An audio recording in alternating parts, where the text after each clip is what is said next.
Boa. Olá a todos, bem-vindos a mais um seminário do Grupo de Flutuações Quânticas. Hoje é um prazer enorme ter conosco aqui o Vitor Breda, lá do Espírito Santo. Na verdade, ele se formou na Federal do Espírito Santo há pouco tempo, mês passado, se eu não me engano. E ele trabalhou bastante aí com o Gabriel, nosso querido Gabriel aí, que tem comparecido sempre nas reuniões de grupo, fez várias ICs com o Gabriel e, claro, então trabalhou com eletromagnetismo, teoria quântica de campos, acho que andou fazendo uns trabalhos em TQC em uma mais uma dimensões. Inclusive, ele deve continuar trabalhando com o Gabriel no mestrado. Mas eu queria falar um pouco dele também como aluno. Ele foi um aluno brilhante, tem um currículo brilhante. Na verdade, é desses caras que terminou a graduação com coeficiente de rendimento acumulado quase 9,5, né? Mas é um cara super na dele, que nunca se gabou por isso, nem nunca quis se destacar por isso. Pelo contrário, um cara sempre que solicitado pelos colegas, que quer sempre ajudar todo mundo, né? É um cara assim, super simpático e atencioso com os colegas. Ele ganhou prêmio também, né? Ganhou prêmio de iniciação científica por conta de um trabalho sobre formulação do eletromagnetismo no espaço dos laços. Ô, Vitor, laços, no nosso grupo, a gente traduz tudo, graças ao Marcos Vinícius. Quem não traduz uma vez é ameaçado de morte. Se não traduzir a segunda vez, aí é executado mesmo. Então, em vez de loop space, é espaço dos laços. Talvez ele vai brigar comigo, que eu escrevi split de energia, ao invés de diferença de energia. Mas tudo bem, você está recebendo agora essas informações aqui do grupo. Mas, então, os interesses aí do Vitor são, como já ficou claro, teoria quântica de campos, em particular, teorias de calibre, que é uma das especialidades aí do Gabriel. Mas o Vitor também participou de vários projetos interessantes. Ele participou de mostra de ciências por vários anos, 2, 3 anos seguidos, uma atividade presencial. Ele participou de uma outra que deve ter sido muito interessante, eu cheguei a ver umas fotos, que é uma mostra de física itinerante no interior do estado do Espírito Santo. Parece que vocês iam lá para um lugar super longe, no meio do nada, bem nada mesmo, eu diria vácuo, né? Vocês foram lá no vácuo quântico, né? Na verdade, as flutuações do vácuo ali eram uma escola, né? Mas vocês foram no meio do nada, eu vi algumas fotos, e muito bacana essa coisa de física, mostra de física itinerante. E aí, para a gente, como de costume aí, sugerido pela Dani, né? A gente, para fazer o estabelecimento dos vínculos empáticos, então, eu queria dizer que o Vitor gosta de assistir séries e filmes, ele não especificou, mas na hora do bate-papo a gente pode entrar nesse detalhe. Também gosta de atividades físicas, e agora com a pandemia ficou tudo meio parado. E claro, né, como todo jovem, antes da pandemia gostava de aglomerar, né? Mas agora não dá, tem que esperar aí 2020 alguma coisa. Bom, Vitor, obrigado por ter aceito o convite, é um prazer estar aqui conosco. Passo então a palavra para você e pediria a todos que fechassem os microfones e as câmeras para facilitar a transmissão. Claro que isso não impede que as pessoas façam uma outra pergunta durante a sua apresentação, tá bom? Então, Vitor, com a palavra. Bom, primeiro, boa tarde para todo mundo. Obrigado pela apresentação. Eu acho que a parte mais difícil de responder a pergunta foi responder o que eu gosto de fazer agora na pandemia. Foi complicado descobrir o que você gosta, né? Acho que a parte principal, que eu mais gostava, era aglomerar com os amigos e tudo mais. Mas, enfim. Bom, vou dar sequência aqui. Primeiro, desejar uma boa tarde para todo mundo, agradecer pelo convite. E, bom, o que a gente vai fazer? O que eu vou falar agora? Eu vou falar sobre o meu trabalho que eu fiz de conclusão de curso, meu trabalho de monografia, e o título dele era o cálculo dos primeiros autovalores de energia, do espectro de energia de uma partícula em um poço duplo usando integrais de caminho de Feynman.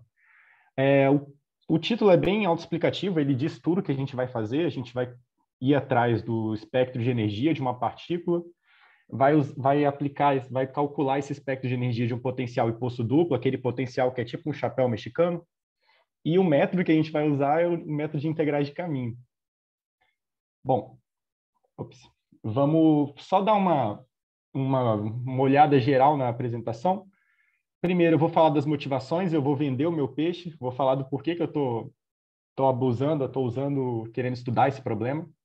Depois eu vou fazer uma breve introdução às integrais de caminho, e quando eu digo breve introdução, é breve mesmo, porque o método é bem amplo, o formalismo é tem aplicações bem grandes e tudo mais, e, enfim, é complicado a gente falar muito desse formalismo, se aprofundar muito nele. Beleza. Depois eu vou falar do potencial que a gente vai estudar, que é um potencial de poço duplo, é aquele potencial com chapéu mexicano, ele tem uma simetria Z2 nos mínimos.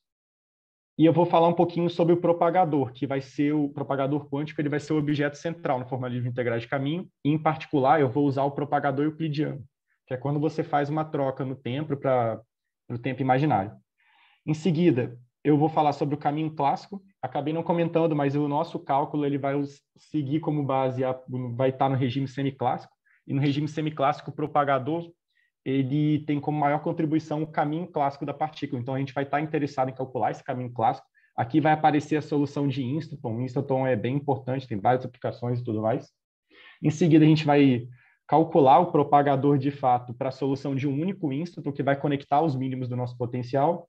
Depois, a gente vai generalizar essa solução por um gás diluído de Instanton. Eu vou estar interessado no gás diluído porque eu quero supor que os instantons não interajam entre si para facilitar um pouco as contas. Por fim, fazer uma conclusão, as próximas etapas do trabalho.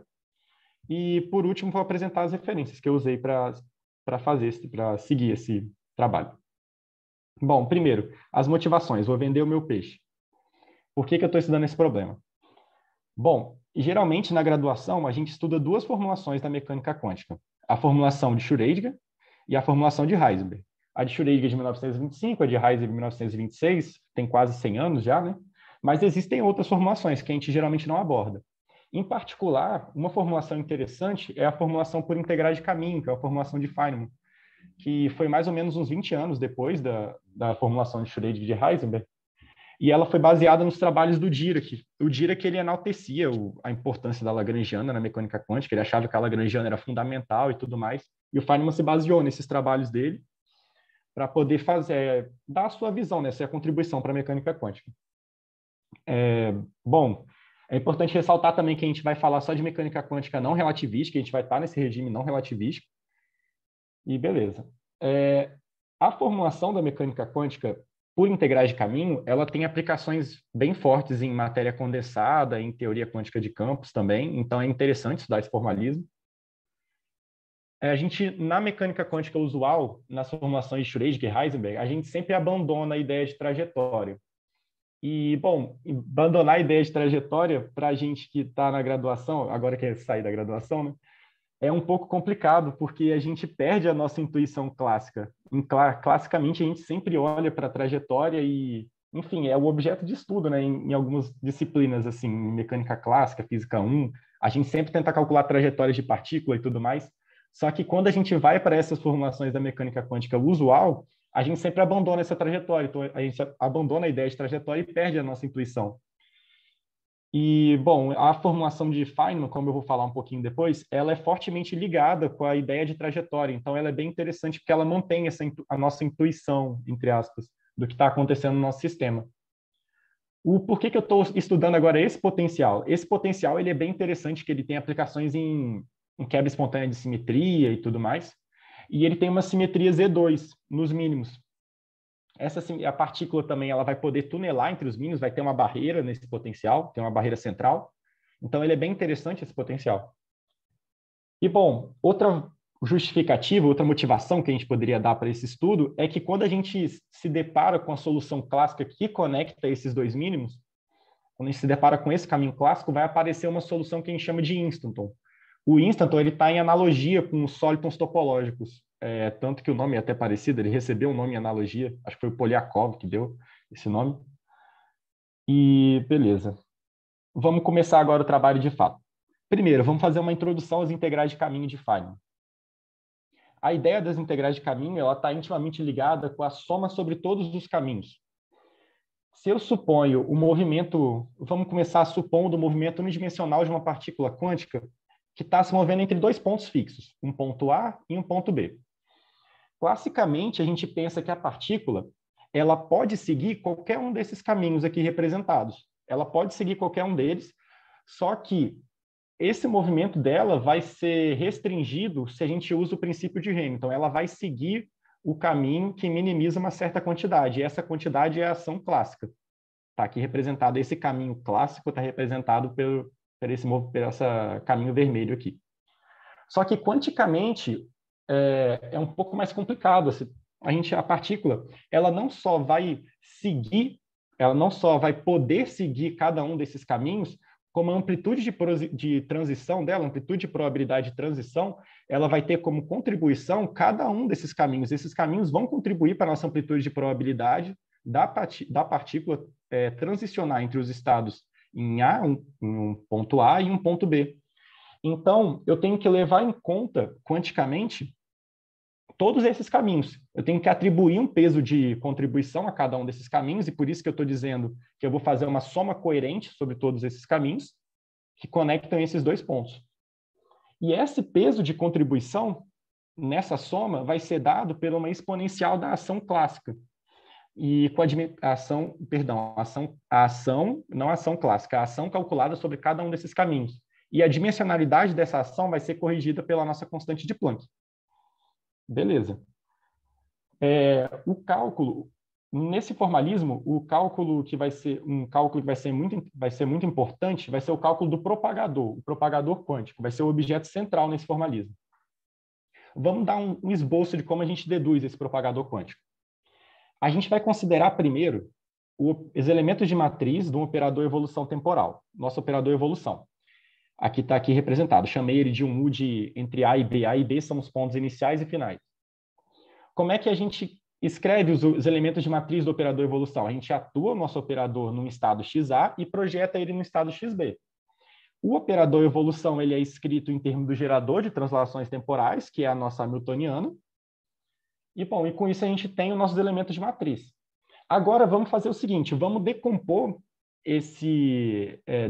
o nosso intervalo de tempo, esse tempo da partícula de A para B, em N intervalinhos de tamanho infinitesimal. A gente vai decompor em N intervalos.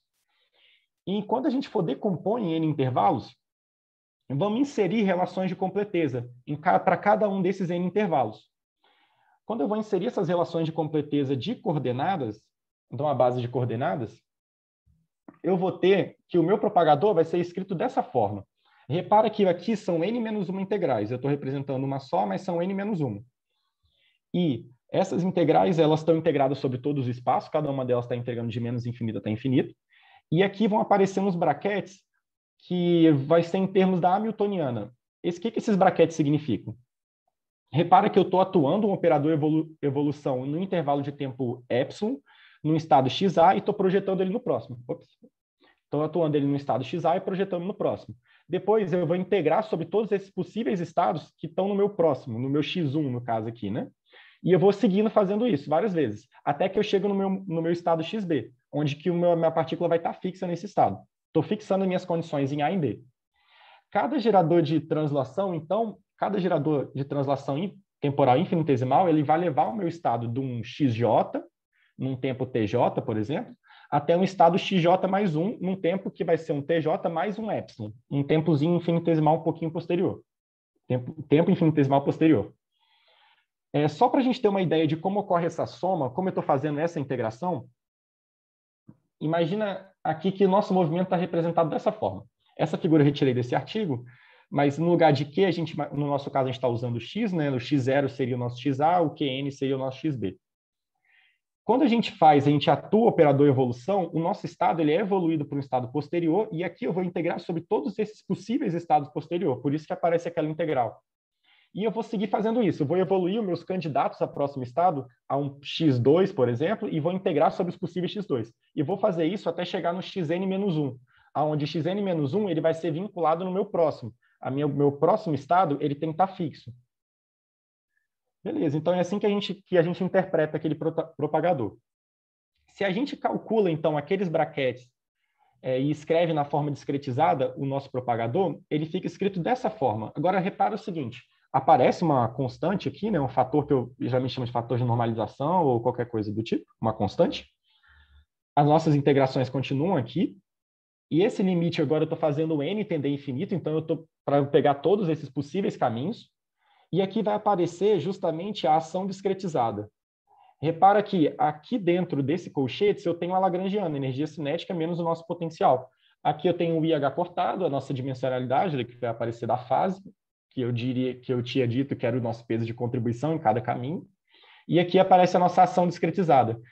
Para não ficar escrevendo o propagador na forma discreta o tempo todo, eu adoto essa notação simplificada aqui. A minha integração funcional eu a represento por esse D matemático, e aqui eu escrevo a ação na forma normal dela, né, que forma usual. Eu também posso escrever esse propagador na formulação do espaço de fase. Aí essa lagrangiana, ao invés de aparecer uma lagrangiana discretizada, aparece a hamiltoniana e tudo mais. E aqui aparece uma integração sobre os momentos também. Então, essa notação ela fica um pouco diferente, mas a gente não vai usar muito isso agora, não. Beleza. Vamos, então, olhar por o exemplo mais simples possível. O exemplo mais simples possível que a gente consegue imaginar é o exemplo de uma partícula livre. Vamos calcular o propagador dessa partícula livre. Se a gente escreve o nosso propagador na forma discretizada, repara que não aparece o potencial é nulo. E quando a gente faz essas integrações, cada uma dessas integrais vão ser n-1 integrais gaussianas, e essas integrais elas vão estar acopladas. Ou seja, eu preciso calcular uma integral em x1 para depois calcular a integral em x2. Aí eu calculo em x2, depois calculo em x3, e por aí vai. Se você segue fazendo esse cálculo dessas integrais gaussianas acopladas, você chega no propagador dessa forma. Aqui, nessa exponenciação, a menos de IH cortado é justamente a ação clássica. É importante ressaltar que a ação clássica ela vai aparecer, como a exponencial da ação clássica, ela aparece sempre que você tem uma lagrangiana quadrática. Isso aqui é Enfim, aparece a exponencial da ação clássica entre esses dois pontos, a partícula entre esses pontos A e B, quando você está tratando de lagrangianas quadráticas, como no caso da partícula livre. Bom, agora se eu pego esse propagador e escrevo ele em coordenadas de momentos, o meu propagador ele fica escrito dessa forma. Repara que eu tenho uma integração nos momentos, porque os meus momentos eles não têm condição de contorno. Então, agora eu estou escrevendo o meu propagador na formulação do espaço de fase. Beleza. Vamos deixar guardar isso um pouco no nosso coração e vamos olhar para outra coisa, que a gente estou chamando de decomposição espectral. Vamos olhar para a decomposição espectral do meu propagador. Ou seja, eu estou pegando os meus elementos de matrizes do meu operador evolução temporal e estou inserindo uma relação de completeza de base de energia.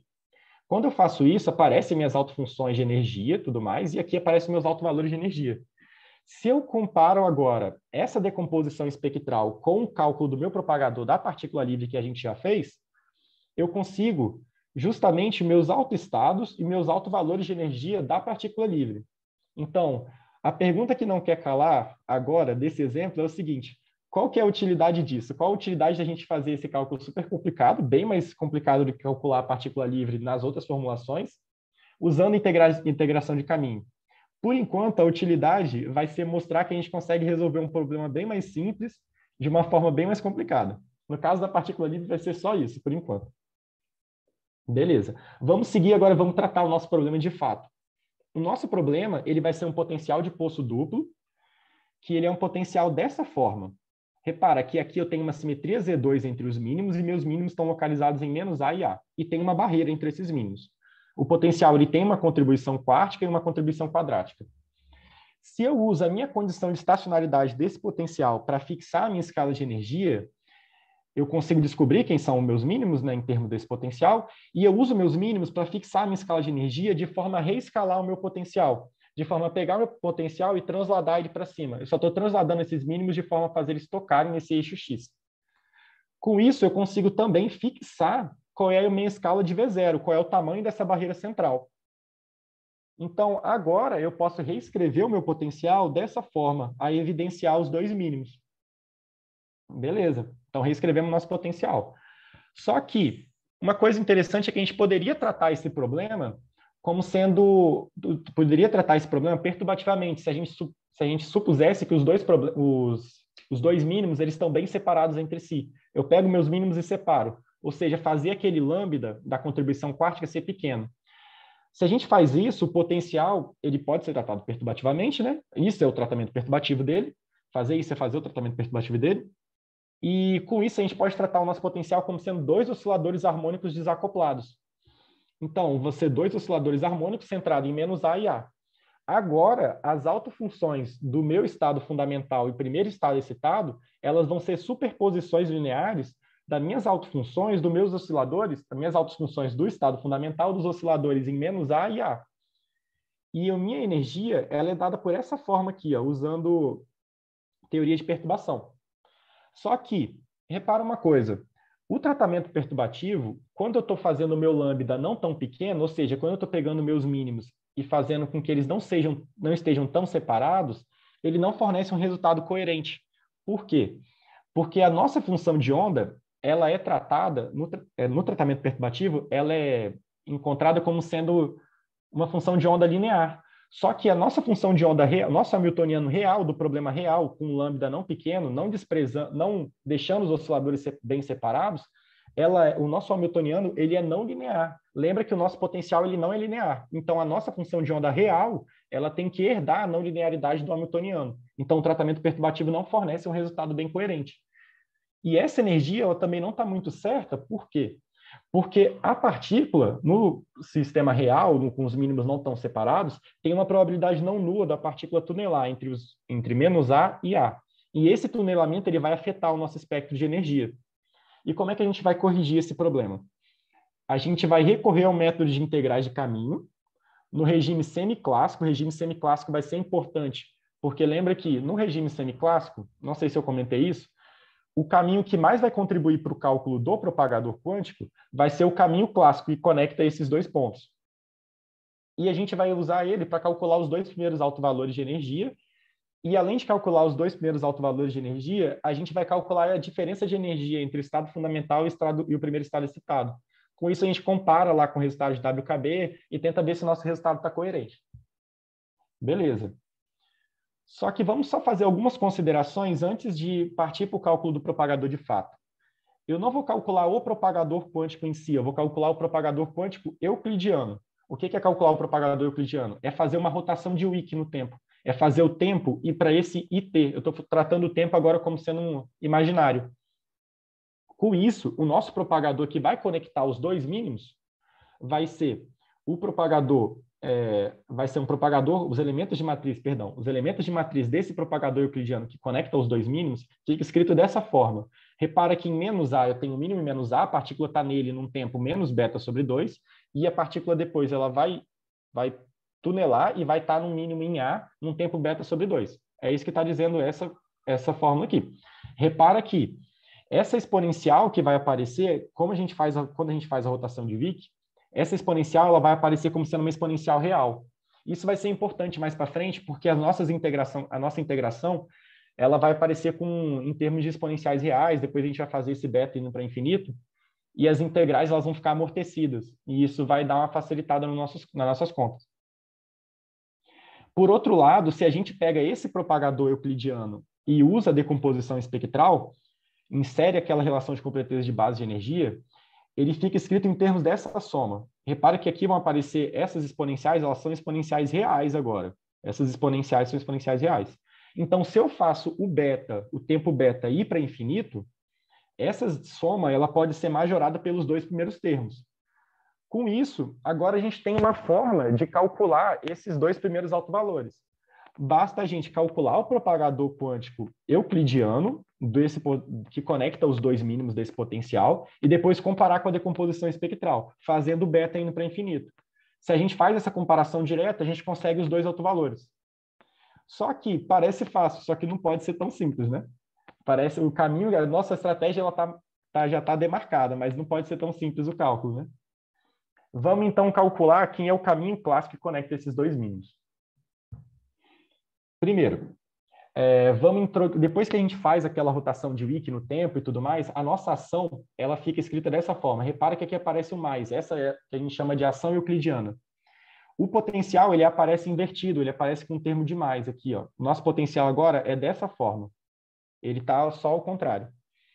Então, se a gente calcula, usa as equações de Euler-Lagrange, né, e tudo mais, para achar as equações de movimento, nossa equação de movimento sobre o caminho clássico é essa equação aqui, com essas condições de contorno. Ou seja, eu quero que a partícula num tempo menos beta sobre 2, ela esteja em menos A, e num tempo mais beta sobre 2, ela esteja em A. Eu quero que ela saia do mínimo em menos A e chegue em A. Agora, essas condições de contorno, elas vão exigir que a minha ação calculada sobre o caminho clássico, ela seja, as minhas condições de contorno, elas vão exigir que a minha energia, ela seja nula. E essa energia nula vai garantir que a minha ação calculada sobre o caminho clássico seja finita. Com isso, usando essa condição de energia nula, e eu consigo calcular, resolver aquela equação de movimento exatamente, e encontro uma solução dessa forma. Essa solução é o que eu vou chamar de solução de Instanton, ou solução de Kink e tudo mais. É a solução que vai interpolar os dois mínimos do problema. Aqui tem um plot dela, e vamos só interpretar o que essa solução significa. O que a solução está dizendo para a gente. Essa solução diz o seguinte: num tempo menos beta sobre 2 grande, repara que isso daqui é grande, né? Ele tem mais continuação para a esquerda, né? E no tempo menos beta sobre 2 grande, a partícula está no mínimo em menos A. Depois, num tempo um tempo pequeno, relativamente pequeno, a partícula tunela para o outro mínimo em A. Então, a partícula sai do mínimo em menos A num tempo grande, tunela no intervalo de tempo pequeno, num instantezinho pequeno, num intervalo de tempo pequeno, para o outro mínimo em A. Só que também tem uma solução inversa. Uma solução inversa é que ela conecta o mínimo em A e menos A. É o que eu chamo de anti-instant ou anti-kink. É essa solução pontilhada. E ela vai tunelar com um tempo centrado aqui em tal zero. Esse tal zero é o centro que ocorre o meu instante do tunelamento. Bom, essa solução, se a gente usa essa solução para calcular essa solução e a condição de energia nula, aquela energia nula para calcular a ação, a gente consegue calcular a ação exatamente. Está escrito aqui, a ação exata sobre o caminho clássico. Vitor? Oi. Oi. Não, só fazer um comentário. Na verdade, esse estar em menos A, em mais A, em menos beta sobre 2, mais beta sobre 2, o beta é infinito mesmo, né? É só num tempo menos infinito que está em menos A e num tempo mais infinito que está em A, né? Sim. Eu vou fazer ele tender a infinito mais para frente, mas por enquanto eu estou fazendo ele ainda finito. Mas eu vou fazer em algum momento ele seja infinito. Tá, depois eu volto a comentar alguma coisa sobre isso. Obrigado. Beleza, obrigado. Beleza. Então a gente consegue calcular a nossa ação agora vai ser finita, ação sobre o caminho clássico, e ainda consegue calcular aqui em a lagrangiana. Se a gente faz um plot da lagrangiana, ela fica como se fosse um montinho aqui, centrado aqui, esse gráfico está um pouquinho errado, ela fica centrada em tal zero.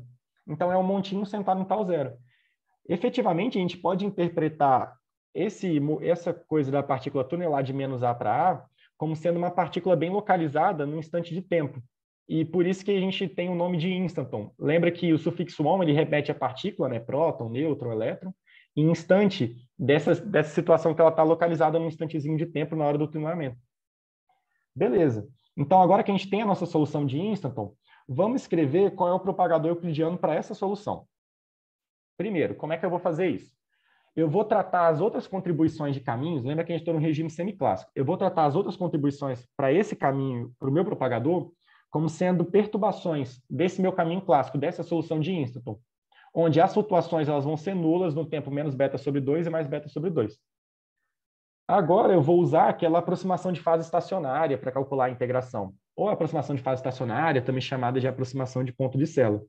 Com isso, o meu primeiro termo ele vai aparecer como sendo a ação calculada sobre o caminho clássico, que a gente já encontrou, que é uma ação finita. O meu segundo termo ele vai ser nulo pelo princípio de Hamilton. E o meu terceiro termo ele vai carregar toda essa informação sobre a integração de caminho. E o núcleo desse último termo, vai ser escrito como um operador, efetivamente como um operador K. Repara que aqui aparece uma derivada segunda no tempo, uma derivada segunda no espaço do potencial calculado sobre o caminho clássico e tudo mais. Agora eu vou chamar... agora eu posso escrever o meu propagador como sendo... Lembra que meu propagador ele aparece como uma exponencial dessa ação. Então, o primeiro termo ele sai da integral, né, porque efetivamente é uma constante. E o meu último termo, que eu estou chamando de um fator de flutuação, escrito aqui embaixo na notação simplificada, ele vai carregar essa informação toda da integração das integrais de caminho, da integração funcional e tudo mais. Então, a gente vai atrás agora de descobrir quem é esse fator de flutuação. Beleza. Como é que a gente vai calcular esse fator de flutuação? Vamos usar um truque interessante aqui. Vamos pegar o nosso operador K, escrever considerar uma base de autofunções desse operador K, aqui, essas bases YN, e esse lambda N são os respectivos autovalores de cada um dessas autofunções YN. E essa base está ortonormalizada, vou supor que ela já está ortonormalizada por essa condição aqui. E depois eu vou expandir as minhas flutuações vou expandir minhas flutuações nessa base de autofunções do operador K. Expandir, aqui vão aparecer esses coeficientes. Agora, se eu faço uma mudança de variáveis na minha integração do fator de flutuação, eu vou integrar sobre esses coeficientes aqui. Vai aparecer um jacobiano, eu vou juntar ele com aquele termo que aparece na integração funcional e tudo mais. Mas eu vou conseguir calcular aquela integração. Porque aquela integração vão aparecer exponenciais gaussianas desacopladas. Então, vai aparecer com n tendendo a infinito, lógico, né? Vão aparecer n integrações gaussianas, e quando a gente faz essas integrações gaussianas e tudo mais, o nosso fator de flutuação ele fica escrito em termos dos autovalores desse operador K, que eu estou chamando aqui de det K. Esse eu estou chamando de determinante funcional do operador K, que efetivamente é o produto dos autovalores desse operador. Então, agora, basta calcular os autovalores desse operador K, fazer o produto deles, a gente tem o fator de flutuação, consequentemente, a gente tem o propagador. Então, como que eu vou encontrar esses autovalores? Tem duas formas. Uma delas é a gente calcular esses autovalores diretamente dessa equação aqui do K. Essa equação, efetivamente, é essa daqui, ó. Essa é a equação de autovalor para o K. Eu posso calcular os autovalores diretamente dela, fazer o produto deles, só que aí vai ter que calcular a parte discreta e a parte contínua do espectro, fazer o produto deles, tudo mais, e encontrar quem é o meu determinante funcional. Repara que essa equação é uma equação tipo Schrödinger, que uma equação tipo Schrödinger unidimensional. No lugar do tempo, esse tal é um x, né? Seria um x na equação de Schrödinger, e esse potencial seria um potencial de Post-Teller, que é um potencial importante e tudo mais, e a gente consegue calcular esses autovalores. A gente consegue calcular. A parte discreta é mais fácil de calcular. A parte contínua já é um pouco mais complicada. Então, a gente não vai recorrer a esse método direto dessa equação para calcular os autovalores. Eu calculei só direto dessa equação a parte discreta do espectro, porque vai aparecer uma coisa interessante. Primeiro, se eu calculo a parte discreta do espectro, você tem só dois autovalores. Um autovalor lambda zero, que é um autovalor nulo, que vai ser um autovalor problemático, e esse outro autovalor que tem um número aqui e tudo mais. Aqui também calculei as autofunções desses respectivos autovalores e fiz um plot delas aqui, só para a gente visualizar quem são essas autofunções. Esse autovalor nulo, ele vai ser um autovalor problemático. Por quê? Lembra que o determinante funcional é o produto de todos os autovalores. Então, se eu tenho um autovalor que é nulo, consequentemente, o meu determinante funcional é nulo e o meu fator de flutuação ele depende de 1 sobre o determinante. Então, ele está divergindo. Consequentemente... Vitor, oi? Desculpa interromper de novo. Sim. Você falou que tem só dois autovalores discretos. Por que Sim. isso tem a ver com os parâmetros que vocês escolheram? Poderia ser diferente com outros parâmetros? Não. Ele sai direto aqui dessa equação de alto valor, quando você tem que resolver ela em termos de hipergeométricas e tudo mais. Aí, quando você vai fixar ela como querer a parte discreta do espectro, você tem que calcular ela fazendo tipo eu sei que você tem que fixar um dos parâmetros agora da função da hipergeométrica como sendo um polinômio. Não lembro agora qual direito. Mas você fixa um desses parâmetros para ser um polinômio, e vai aparecer que só pode ter dois valores possíveis, que seria lá eu chamei de um alfa, eu acho, na minha conta. Seria um alfa 0 e um alfa 1, no caso. Aí ela sai direto dessa conta, que para ser o espectro discreto só tenha dois autovalores. Certo. Não, eu pergunto isso, na verdade, eu já até passei na turma, coisa na clássica, em mecânica clássica, esse potencial de Post-Teller e tal. Uhum. Na quântica, eu nunca peguei e resolvi na marra. Eu já peguei algumas coisas prontas, eu nunca entrei em detalhe. E aí eu fiquei na dúvida, você está dizendo que, no caso quântico, o potencial de Post-Teller sempre vai ter só dois níveis ou pode depender de algum parâmetro ali ainda? Ah, não, perdão. Sim, entendi agora. Desculpa, acho que eu falei besteira. O nosso potencial de Post-Teller, ele é aquele montinho assim, né? Então, quando eu estou querendo a parte discreta do espectro, é a parte que está só efetivamente ali dentro. É essa parte que eu estou interessado. Um desses parâmetros, agora eu não lembro qual deles, eu acho que não lembro qual deles agora. Quando a gente calcular a nossa hipergeométrica, um desses parâmetros ele vai fixar esse espectro discreto como sendo, vai fixar o número de autovalores do espectro discreto, mas não necessariamente são dois, depende do tamanho do meu potencial e tudo mais. Maravilha. Não, obrigado. Da É o que eu profundidade. achava, mas eu fiquei... Obrigado, Sim. obrigado pela Sim. explicação. Não, é isso mesmo. Quando a gente estava fazendo quântica, inclusive, a gente teve que calcular a parte discreta do espectro de um potencial de Postela. E eu lembro, acho que tinha uns 3 ou 4 autovalores, dependia de um dos parâmetros do potencial. E efetivamente dependia da profundidade do poço do potencial. Tudo bem? Maravilha. Não, obrigado. Ficou super claro para mim. Tudo Obrigado. bem. Beleza. Então, esse alto valor nulo ele vai causar um probleminha para a gente no cálculo do propagador. Porque o propagador ele parece que está divergindo, e o propagador tem a ver com a amplitude de probabilidade. A amplitude de probabilidade de transição. Então, parece que a amplitude está divergindo, então tem um probleminha. A gente vai ter que tratar esse alto valor separadamente. Eu vou mostrar de onde está a origem desse problema. Vou só escrever aqui primeiro, só escrever explicitamente o modo zero desse alto valor. Perdão, eu vou escrever o modo desse alto valor, que eu estou chamando de modo zero e tudo mais. Eu pego aquela minha equação do potencial de Postela e estou fazendo no lado direito sendo zero e tudo mais, e escrevendo em termos dessa autofunção do modo zero. Esse modo ele é também chamado de modo de Goldstone. Tem uma explicação lá em teoria de campos e tudo mais, que ele está associado com a invariância do centro do Winstanton, eu acho, se eu não me engano. E, bom, agora, o porquê que esse problema surge? Vou só dizer um pouquinho do porquê que esse problema está surgindo. Por que esse autovalor está parecendo ser zero? Na verdade, ele parece ser zero, só quando a gente faz esse beta tender a infinito, só que ele não é zero exatamente. Ele parece ser zero, mas não é zero. Quando a gente faz aquela aproximação por ponto de Cella no fator de flutuação, decompõe em uma base de autofunções e tudo mais, e substitui lá no nosso fator de flutuação, efetivamente aparece aquelas integrais gaussianas que eu falei que eram integrais desacopladas e tudo mais, sobre os coeficientes. Se eu separo o coeficiente C0, que está associado a essa primeira autofunção, essa autofunção do modo zero, repara que essa autofunção é a única que não vai aparecer com amortecimento. Essa autofunção ela não tem um amortecimento justamente porque aqui vão aparecer exponenciais dos autovalores, né, e esse autovalor é nulo. Então, essa integração ela não aparece com amortecimento. A gente pode pensar nisso, uma forma de pensar nisso é que as autofunções elas são direções independentes no nosso espaço de funções, e as flutuações na direção y0, na direção dessa autofunção do modo zero, elas são flutuações grandes. Elas são bem grandes, está flutuando muito e tudo mais, e a gente não pode usar essa aproximação por fase estacionária. A gente vai ter que tratar esse modo exatamente. E para tratar ele, a gente vai usar o método de coordenadas coletivas. Eu não escrevi aqui como é que os detalhes do método e tudo mais, mas basicamente a gente vai usar esse método para fazer uma mudança de coordenada do C0, desse coeficiente C0 para o tal zero, o centro do Winstanton.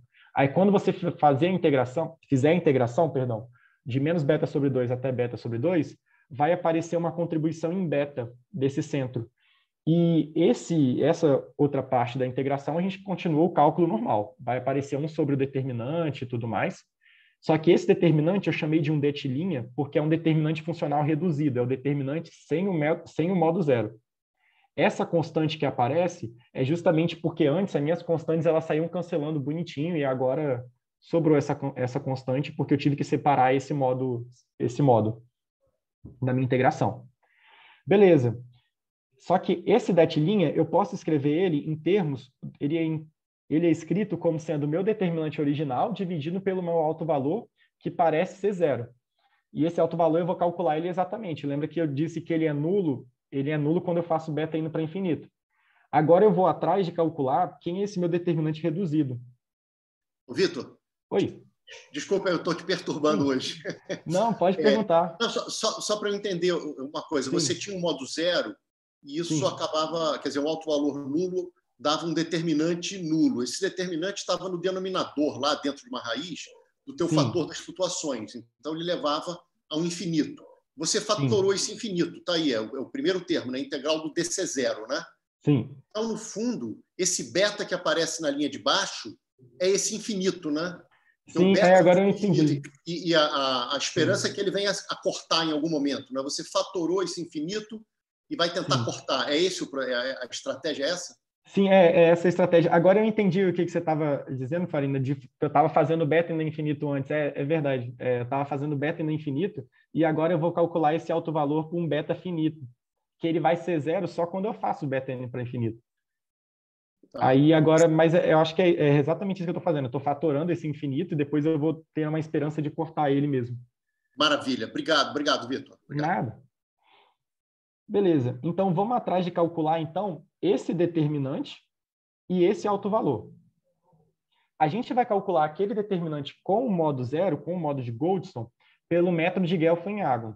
O método de Gelfand-Agon, bem resumidamente, ele diz o seguinte: esse meu determinante desse operador, ele vai ser uma função, que eu estou chamando de função de Gelfand-Agon, calculada no meu intervalo, minha extremidade posterior, no meu tempo beta sobre 2, onde essa função ela é solução dessa equação diferencial. É minha equação do meu operador atuando na função com o lado direito sendo nulo. E essa equação diferencial ela tem que ter as seguintes condições iniciais, ó, essas duas condições iniciais. Então, se eu resolvo essa equação diferencial, eu tenho o meu determinante desse operador. Para resolver essa equação, a solução dessa equação ela vai ser escrita, que eu estou chamando de equação de Gelfand-Agon e tudo mais, essa equação diferencial, ela vai ser escrita como sendo uma combinação das funções de Josh. Eu não entrei em detalhes aqui, mas você basicamente vai usar o Wronskiano dessa equação e tudo mais, e vai usar também uma das funções, vai usar as funções de Josh nos assintóticos dela. Aí quando você usa isso tudo e tem os truques lá que você faz, tudo mais, você chega nessa função calculada em beta sobre 2. Repara que ela dá um número bem bonitinho. Esse determinante, ele dá um sobre a frequência angular, né? Então dá uma coisa bonitinha, assim, dá um número finito em si. Não dá zero, como a gente imaginava lá pelo aquele alto valor, pelo produto dos alto valores e tudo mais. Então agora vamos calcular o alto valor do modo zero. O alto valor do modo zero, ele fica como exercício para o ouvinte curioso, como vários livros dizem, né? Ou senão pode usar aquela ideia do Fermat, né? O alto valor do modo zero, o cálculo do alto valor do modo zero, a demonstração é fácil, mas não cabe aqui nessa margem, né? Bom, como é que a gente faz o cálculo desse alto valor? Só para dar um esboço. A gente vai calcular ele usando o método de Green. Eu vou pegar a minha equação, o meu operador atuando na minha autofunção do modo zero, vai dar esse alto valor exatamente, e vou usar o método de Green para resolver. Quando a gente usa esse método de Green e tudo mais, a gente resolve depois aparece a autofunção, você resolve ela iterativamente, bonitinho. Vai aparecer o alto valor dessa forma aqui. Vai aparecer esse alto valor. Repara que ele depende de uma exponencial de menos beta. Então, quando eu faço beta indo para infinito, meu tempo grande, esse alto valor ele tende a zero. Então, por isso que ele estava aparecendo ser zero antes. Só que ele não é zero exatamente. Aí, agora que eu tenho alto valor, eu tenho meu determinante funcional, eu vou substituir esses caras no meu fator de flutuação e vou encontrar aqui. Repara que essa contribuição em beta vem do nosso método das coordenadas coletivas, né? Que a gente separou aquela integração sobre C0. Essa exponencial ela vai vir do meu alto valor do modo zero e vai aparecer um termo que eu estou chamando de K1, uma constante K1, que é uma contribuição. Eu só escrevi ela aqui porque esse resultado seria o resultado que você obteria se você tivesse os dois osciladores desacoplados, os dois osciladores harmônicos desacoplados. Você supusesse que os dois mínimos eles estão bem separados entre si. Então, esse K1 é como se fosse um fator de correção desse resultado. Agora que a gente tem o nosso fator de flutuação, finalmente a gente consegue calcular quem é o nosso propagador euclidiano desse potencial de poço duplo. Repara, essa exponencial sobre a ação clássica é finita, esse resultado a gente já obteve, e aqui é o nosso fator de flutuação. Show de bola! Agora, a gente vai ter que considerar o que eu estou chamando de gás diluído de Instanton. A ideia é a seguinte, a gente calculou o propagador da partícula sair de menos A e ir para A. Só que a partícula pode sair de menos A e ir para A de várias formas. Ela pode ir de menos A Ela pode ir de menos A para A, voltar para menos A e depois ir para A de novo. Ela pode ir de menos A para A, voltar e ficar indo, sempre saltando de um mínimo para outro, só que lembrando, sempre que ela tem que sair de menos A e terminar em A. Então, você tem outras contribuições no propagador. Em particular, eu vou considerar o seguinte, eu vou considerar um tipo de solução que é um gás diluído. Por que eu estou dizendo que ele é diluído? Porque eu vou considerar que esses saltos, eles não são não interagentes. Eu quero considerar que os meus instantons não interagem entre si. E eu estou chamando de gás porque o instanton, quando a partícula está tunelando, a gente pode entender essa solução de instanton como sendo uma partícula bem localizada, uma partícula localizada no tempo. Então, por isso que parece que é um gás, e um gás diluído, porque eu estou considerando os instantons não interagentes. Só que repara que as minhas contribuições no propagador vão ser contribuições de caminhos ímpares, porque eu quero que ela comece em menos A e termine em A. Então, vai ser soluções de 1, 3, 5, 7, por aí vai, números ímpares de instantons. Com isso, essas soluções de 1, 3, 5, 7, números ímpares de instantons, elas vão aparecer como propagadores, como sendo produtos, como potências daquele meu propagador que eu já calculei para um único instanton. E o nosso propagador geral, ele vai ser a soma sobre todas essas contribuições. Quando a gente faz essa soma sobre esses números ímpares, repara que aqui aparece uma somatória sobre aparece a definição do seno hiperbólico. Vai aparecer um seno hiperbólico. E fora essas constantes, né, e tudo mais, vai aparecer um seno hiperbólico. Se a gente separa o nosso seno hiperbólico em duas exponenciais, a gente escreve o nosso propagador dessa forma. Parece que eu estou complicando ele, mas vai ficar mais claro por que eu estou fazendo isso. Bom, escrevemos nosso propagador para o gás diluído. Vamos agora calcular o split de energia. Acho que o Marcos vai ficar bravo comigo. A diferença de energia entre esses dois altovalores. O altovalor do altovalor... Perdão, a diferença de energia entre o alto valor... o alto e o alto valor da energia... Nossa, difícil, hein? A energia do estado fundamental e a energia do primeiro estado excitado. Agora foi.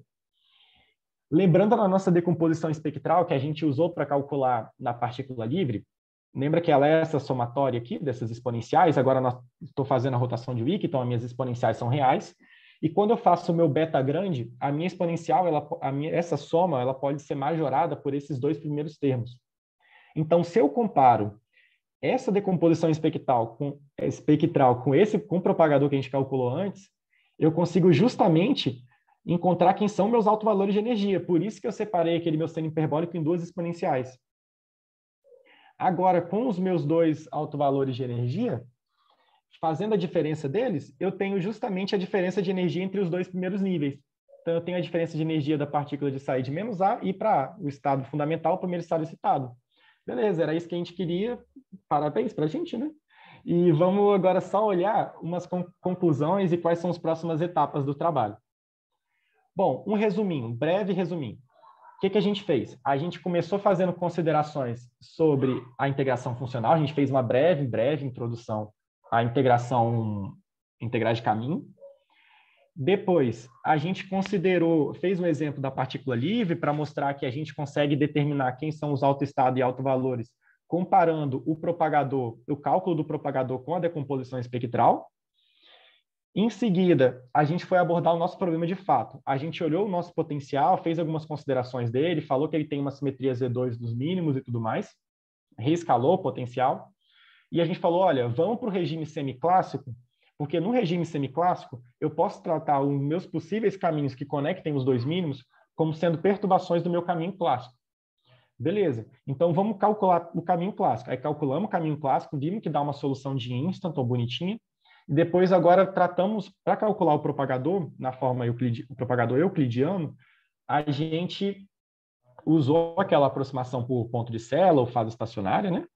Usou essa aproximação para expandir a ação e tudo mais e calcular o nosso propagador. O propagador apareciam aqueles problemas, né, do alto valor do modo zero e tudo mais, aparecia aquele determinante funcional, mas por fim a gente conseguiu calcular o propagador de fato, de um único instanton. Depois a gente generalizou para o gás diluído, supôs que os instantons eram não interagentes, e comparamos com a decomposição espectral do propagador para descobrir quem são os altovalores de energia. diminuímos o primeiro estado excitado do estado fundamental e calculamos a diferença de energia. Aí agora, que a gente fez um breve resuminho do trabalho, vamos só fazer o seguinte, para concluir. Vamos comparar o resultado que a gente obteve com a diferença de energia que é obtida por WKB. Essa diferença de energia eu tirei desse artigo aqui, eu não calculei ele não, mas repare que a diferença de energia por WKB, entre o primeiro estado excitado e o estado fundamental, ela tem um fatorzinho, tem uma constante a mais. O resto é tudo igual, né? Mas tem uma constante a mais aqui. E esse artigo aqui, ele basicamente diz que essa diferença de energia que a gente obtém no método de integrais de caminho, na aproximação semiclássica e tudo mais, ela é um pouquinho mais precisa do que esse método do que utilizar uma aproximação por WKB. Aí aqui eu vou deixar uma pergunta minha pessoal mesmo em aberto, porque quando eu estava relendo o trabalho e tudo mais, eu li inclusive a apostila do Farina que o Gabriel me passou. Na apostila mostrava que os dois métodos, o método de WKB e a aproximação semiclássica, eles são equivalentes. Só que eu obtive dois resultados que são resultados diferentes. Inclusive, são resultados que estão de acordo com esse artigo. Aí eu ia deixar em aberto a discussão do porquê que esse resultado dava diferente e tudo mais. Vitor? Sim. Só para esse E aí é o número E, né? Sim, é o número E. Tá. É o Ezinho que a gente usa da número de Euler, né? Isso, número de Euler. Fugiu o nome agora. Sim. Esse número eu fiz até na calculadora, dá 1,5 mais ou menos. Isso que eu ia falar, dá 1,5 mais ou menos, né? Sim, é um número grande, assim, se você parar a pensar. Dá um número relativamente grande, assim. Aí, enfim, eu esperava que os dois fossem iguais. Até falei isso na defesa da minha monografia e tudo mais. E aí depois eu falei, gente, será que eu falei besteira? Aí eu queria deixar a discussão em aberta por que esses dois resultados estão dando diferentes. E, bom, só para a gente concluir, então. Por que a gente teve esse trabalhão todo para calcular os dois primeiros autovalores de energia? Bom, a gente fez isso porque a gente estava interessado em estudar essa formulação alternativa da mecânica quântica por integração de caminho. E esse potencial, calcular esses dois autovalores, esse problema de fato, ele é interessante porque ele introduz vários conceitos. Assim, a gente tem que mexer com vários probleminhas que a gente consegue resolver eles exatamente. Tem aquele problema do alto valor do modo zero que parece estar dando zero, tem o método de Guelph em água, a gente lida com a aproximação semiclássica e tudo mais. Então, mexer nesse potencial, tratar esse potencial, ele é bem interessante, porque você consegue estudar esse formalismo, é uma boa introdução a esse formalismo. Então, foi por isso que a gente estudou esse potencial de fato. Bom, essa formulação, como eu disse, ela tem aplicações em teoria de campo, matéria condensada, essas coisas, e aquele potencial também tem aplicação. Então, é um bom ponto de partida para estudar a formulação de integrais de caminho. Agora, quais são os próximos passos aqui do nosso trabalho? Bom, são dois defeitos que tem no nosso trabalho, que eu deixei eles aqui apontados já, né? Que é uma autocrítica isso daqui, que quando eu fui calcular aquele alto valor do modo zero exatamente, eu usei o método de Green, falei que a gente usava o método de Green e tudo mais, só que eu apliquei o método de Green e tudo mais, deu certo, saiu bonitinho, fiz a conta, saiu bonitinho. Só que eu peguei a função de Green, ela já calculada, eu não consegui deduzir a função de Green que eu usei no método de Green. Eu usei ela de alguma das referências, agora eu não lembro qual, usei ela, apliquei bonitinho, mostrei que ela realmente é a função de Green do nosso problema, só que eu não deduzi ela. Então, essa é uma crítica que a gente tem que parar e olhar com mais carinho. Uma outra ponto de melhoria do nosso trabalho é que lá no meu trabalho, calculei o propagador para um oscilador harmônico. E quando eu escrevi o propagador do potencial de poço duplo, eu falei o seguinte, olha, o tratamento perturbativo, você tem dois osciladores separados, e aquele K1, aquele que eu defini como um K1 e tudo mais, era um fator de correção. Eu poderia ter feito também, que eu acabei não fazendo, que era comparar o propagador do oscilador harmônico, somar os dois propagadores, né, e tudo mais, tratar esses propagadores e depois comparar com o meu propagador de potencial do poço duplo. Porque aí eu ia falar, olha, realmente, esse daqui é o meu fator de correção, bonitinho e tudo mais. e você consegue estabelecer um paralelo entre eles. Seria uma coisa interessante que acabou passando. E, bom, a próxima etapa do nosso trabalho é estender essa análise para um potencial do tipo Sine-Gordon, que é o potencial periódico. Potencial desse tipo. Nesse potencial, ele é bem mais complicado, né? Se você reparar, você tem vários mínimos, né? Então, a partícula pode tunelar daqui para aqui, daqui para cá, vai e volta, fica indo de forma maluca. Então, seria a forma, como é que se diz? A versão para adultos do nosso trabalho. E, bom, essa figura eu retirei desse artigo, né? E, por fim, eu só queria deixar registrado quais foram as referências que eu usei no trabalho, né? Que são todas essas referências, né? E agradecer a todo mundo. Esse foi o meu trabalho junto com o professor Gabriel. Bom, então pediria para todos abrirem aí as câmeras e microfones e uma salva de palmas aí.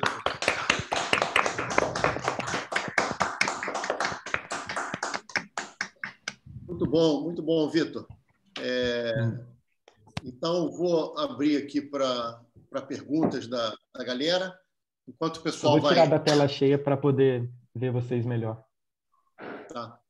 Enquanto o pessoal vai pensando aí em perguntas e tal, eu queria só contar para as pessoas que estão aqui, e algumas já sabem, mas que eu fiz parte da sua banca de monografia de final de curso, e aí gostei muito, e por isso te convidei. E queria dizer que realmente vocês estão de parabéns, porque o tema que você escolheu para uma... Isso, para mim, é praticamente uma tese de mestrado, praticamente mesmo, porque aprendeu aí integrais de caminho, lá pelas tantas teve método de Gelfand-Yaglon, que é cheio de sutileza, depois tem potencial de Posteller, que é um potencial complicado, e tudo isso em cima de um probleminha interessante, que vai ser útil para você estudar instantons em teoria quântica de campos e transições de fase, ou seja, é um problema realmente muito rico. Vocês estão de parabéns aí com a escolha desse problema. Então, a primeira coisa é esse comentário. Bom, vou fazendo outros comentários enquanto eu não vejo nenhuma mãozinha levantada. Ah, não, tem o Fábio. Fábio, desculpa, eu não tinha visto você. Não, então, tranquilo. por favor, Fábio, sua pergunta aí. Primeiro, elogiar, né, cara? Foi muito bacana.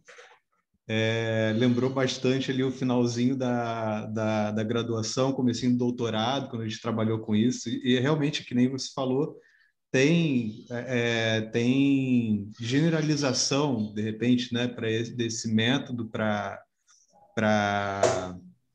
a teoria quântica de campos, tanto é que a gente chega a usar uma coisa bem parecida, né, Farina, para calcular efeito Casimir e tal.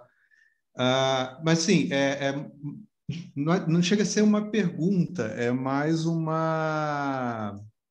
Como que eu vou falar? Nem pergunta, nem sugestão, mas uma coisa que eu notei que você falou, que era até um lance que eu também pensava que era isso até há pouquíssimo tempo, quando eu fui dar mecânica clássica, né?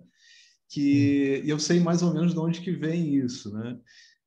Lá no começo, cara, não tem nenhuma implicação no seu trabalho, no trabalho em si, né? Mas foi uma coisinha que você falou lá no começo.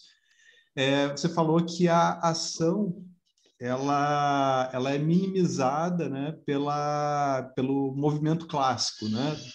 Mas na verdade isso não acontece, às vezes acontece, né? Na verdade, que a solução clássica, ela extremiza a ação. Pode ser um máximo, pode ser um mínimo, ou pode ser um ponto de Sela. É só uma observaçãozinha, né? Que assim, foi uma coisa que eu fui descobrir há muito tempo depois, né? Como falei, na verdade, há pouco tempo, né? Muito tempo depois que fui fazer mecânica clássica, e justamente tem esse jargão, né? De princípio da minimação. E, em geral, leva a gente a acreditar que é sempre o mínimo, né? Eu fiz mecânica analítica com o Nivaldo, do livro, e ele martelava isso toda a aula. Sim. Extremiza a ação. Extremiza a ação. Pois eu acho que eu nem cheguei, não lembrava que poderia também maximizar a ação e tudo mais. Acho que acaba sendo um vício, né? Acho que precisa de mais experiência nessas coisas. Exatamente, é um vício. Os livros têm preferido agora princípio de Hamilton, né? Uhum.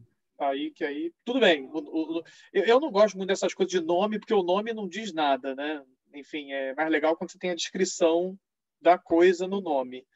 Mas nesse caso, né, enfim, teria que chamar de extremização ou da ação estacionária, sei lá. Né? Uhum. Mas os livros têm chamado muito de princípio de Hamilton. Só Sim, tem sim. um livro que eu já vi que discute esse problema exatamente, se você minimiza, maximiza, coisa que é o livro do José e Saletan, de mecânica clássica. No livro dele, ele tem essa discussão sobre esse problema, se você pode, de fato, o que acontece lá.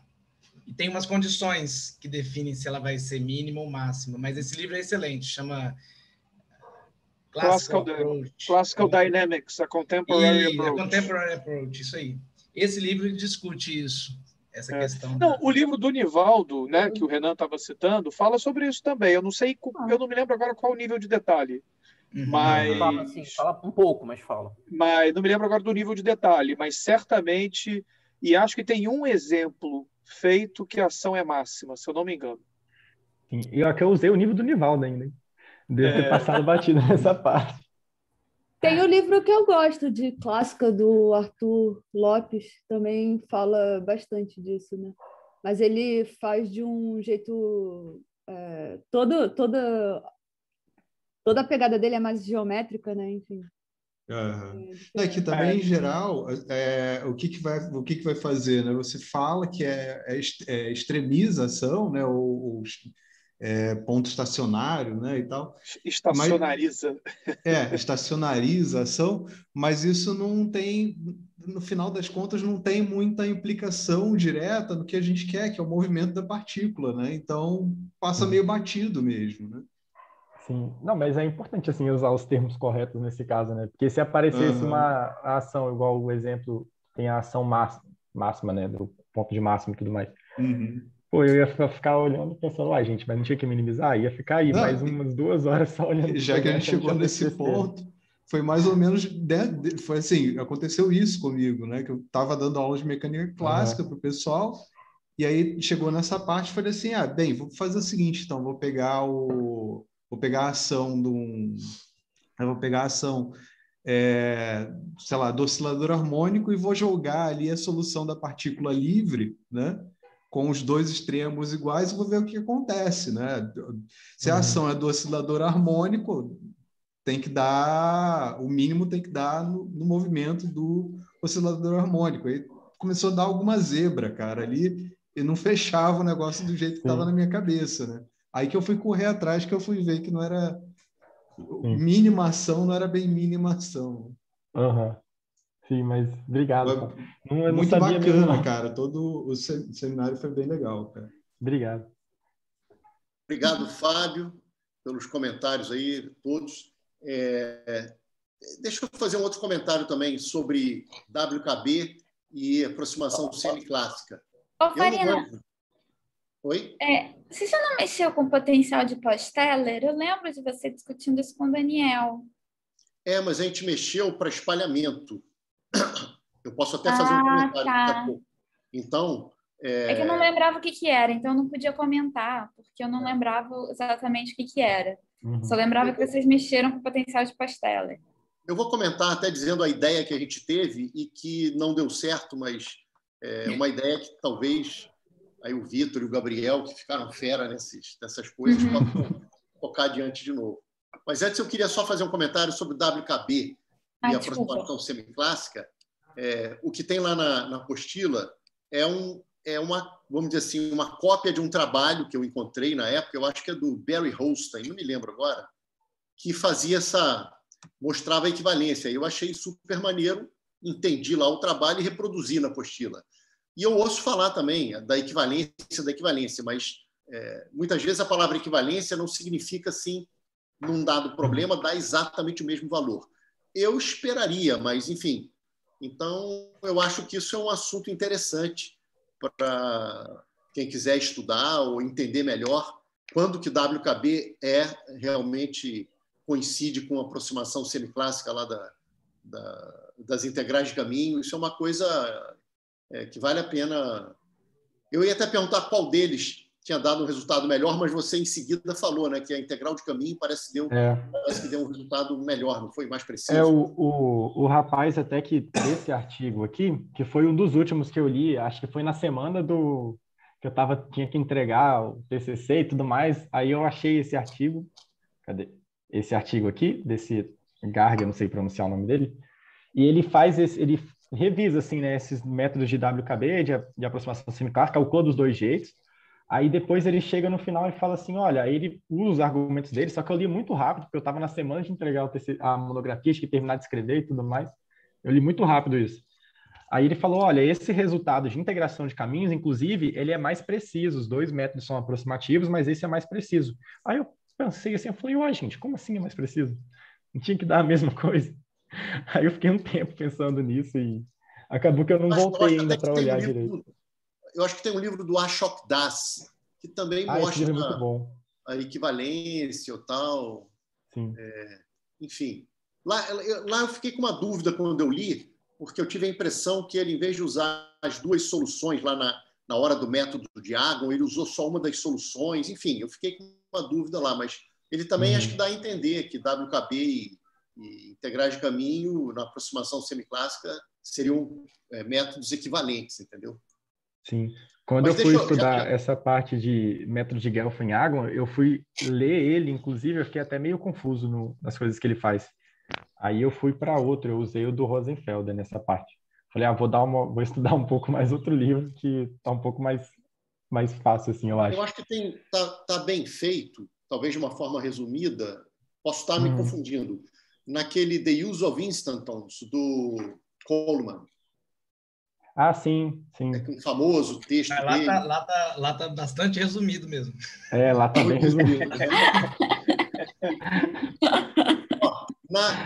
Gabriel, com o perigo de vocês encontrarem algum erro, na apostila tem o método de Gelfand-Agon.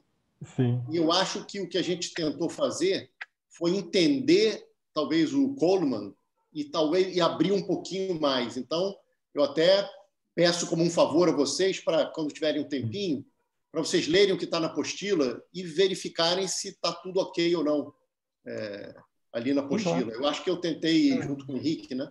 Eu tentei seguir lá o Coleman tentando abrir, sei lá. Mas isso tem muitos anos.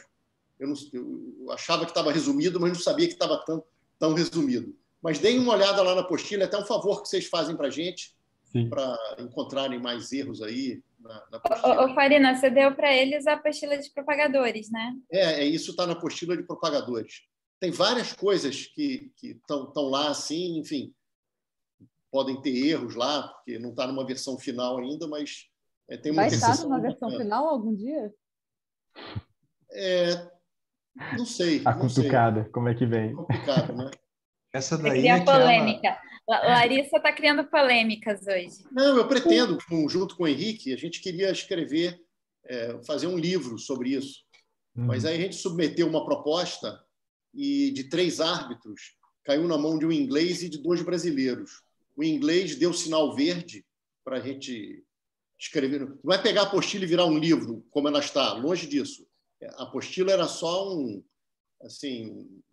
iniciozinho, né? Um embrião, que seria um livro. Mas os 2 árbitros brasileiros, cara, jogaram areia ali.